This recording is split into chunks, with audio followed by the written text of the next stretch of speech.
Bonjour Arnaud Gossement. Bonjour. Merci d'être en direct avec nous sur Europe 1 ce matin. Je reprends cette information. Le Conseil constitutionnel reconnaît que la protection de l'environnement peut justifier des atteintes à la liberté d'entreprendre. Je remets en place le contexte pour nos auditeurs. C'est un arbitrage après que des industriels de l'agrochimie, des pesticides ont déposé une question prioritaire de constitutionnalité contre l'interdiction qui leur est faite de commercialiser certains produits à l'étranger alors qu'ils sont interdits chez nous. Pour faire simple, il y a des pesticides qu'on considère comme toxiques, dangereux chez nous et qu'on vendait en Afrique. Cette décision du Conseil constitutionnel, qu'est-ce que ça veut dire ? Ça veut dire que dans un des plateaux de la balance, vous avez bien sûr la liberté d'entreprendre qui a valeur constitutionnelle, qui doit être protégée dans notre pays.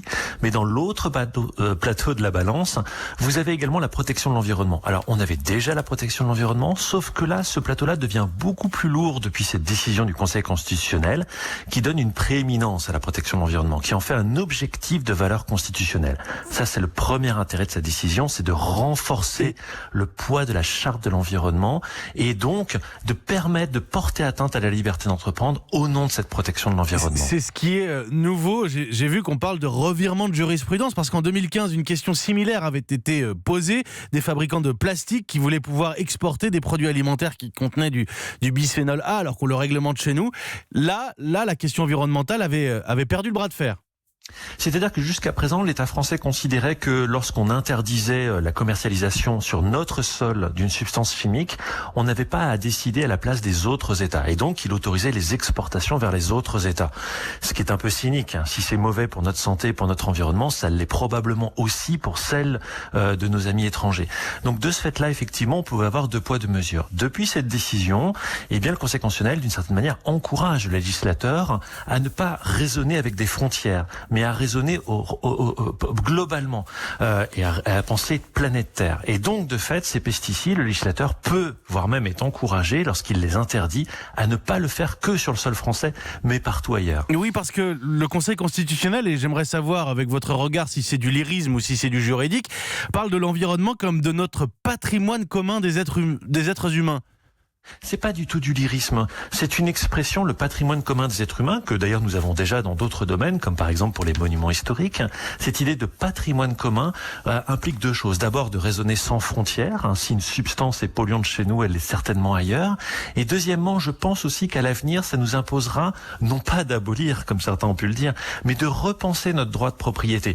Regardez par exemple, quand vous êtes le propriétaire d'un château, vous êtes propriétaire, personne ne vient le contester, mais dans le même temps, vous avez le droit à des subventions pour entretenir votre bien et vous avez un certain nombre d'obligations. Vous ne pouvez pas brûler un monument historique classé, par exemple.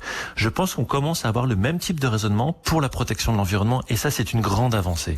Oui, mais c'est la question, environnement, c'est pas un mot trop large parce que quand vous me parlez du château, on peut le dater, on peut le classer, on peut l'analyser. Là, l'environnement, c'est quand même très large comme notion.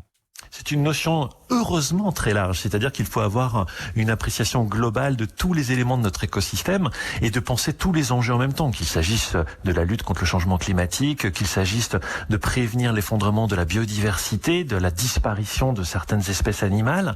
Et donc cette notion d'environnement, il est important de la conserver en tant que telle et il est important de se saisir de cette décision du Conseil constitutionnel pour à l'avenir l'opposer à toutes les normes, lois, décrets, arrêtés qui pourraient la méconnaître. Et on touche à des fondamentaux, la liberté, en général, la liberté d'entreprendre en l'occurrence. Vous avez parlé de la propriété privée. On est en train d'opposer l'environnement à ces concepts qui sont fondamentaux ? C'est exactement l'inverse. Jusqu'à présent, on les opposait. Et là, ce que demande le Conseil constitutionnel, c'est de toujours veiller à les concilier entre protection de l'environnement et liberté d'entreprendre, mais avec une petite nuance, c'est qu'effectivement, parfois, quand il est difficile de le concilier, eh bien, c'est la protection de l'environnement et de notre santé, puisque la décision parle de santé, qui doit être prééminente. Mais malgré tout, ce que nous impose le Conseil constitutionnel, et c'est-à-dire la charte de l'environnement, c'est bien cet exercice de conciliation. Il ne s'agit absolument pas de réduire la liberté d'entreprendre. Par contre, il y a une liberté d'entreprendre qui peut porter atteinte à notre environnement, à notre santé, et qui peut aussi porter atteinte à la liberté d'entreprendre d'autres entreprises qui, elles, sont vertueuses et font des efforts. Cette décision va aussi permettre, à mon sens, de faire le tri entre des entreprises qui ont un véritable engagement pour l'environnement et celles qui font de la publicité. Merci Arnaud Gossement, c'est très clair. Merci. C'est toujours très clair avec vous, spécialiste en droit de l'environnement. On avait besoin de comprendre ces notions juridiques qui peuvent être un peu complexes parfois, mais qui nous concernent toutes et tous. Et je vous remercie d'être d'être venu éclairer nos auditeurs ce matin en direct. Arnaud Gossement, avocat spécialiste en droit de l'environnement, sur cette décision du Conseil constitutionnel.